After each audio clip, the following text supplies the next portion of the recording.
Mga idol, meron tayong ginawang kwan ngayon, no? Asahin na wall pan na kwan siya. Kinumbert na natin siya sa kwan.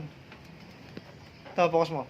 Kinumbert na natin siya sa manual kasi automatic siya, i-remote. Ito yung panel board niya. Sira na. Palagay ko sira nito kwan. Ito, IC. Kasi kwan ayaw nang umaandar siya kaya lang namamatay. Itong IC kasi parang kwan ito yung nagkukuman sa lahat. Parang ito yung pinaka-common niya. Ayan, sa likod niyo. So, ginawa natin para magamit ng mayari. Minunual natin yan. So, try natin mga idol. Ayan, box. Click natin number 1. Ayan, gumana na siya. Yan na siya namamatay. Tapos, nag-switching siya. Ayan, nag-switching na, diba? Pwede mo siyang patayin yung swing niya. Ilagyan din natin siya ng on-off yung swing niya para pag gustong steady, i-off mo lang. Ilagyan natin ng switch button. Ayan o. Ayan mga idol o.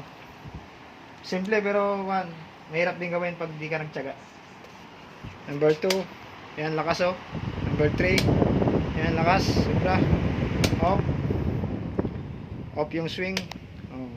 Ganun lang kasimple mga idol. From matic to manual. Ayan.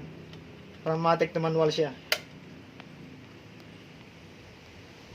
May panel board, the remote siya to. Asahi na wall pan. Asahi brand wall pan. So swing natin, on natin yung swing.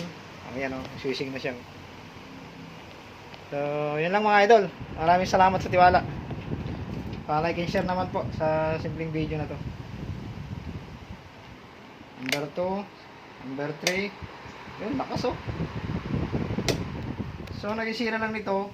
Ito, panel board, saka ito. Pinalitan din natin siyang capacitor. Same value din, 1.5. Yun lang mga idol, salamat.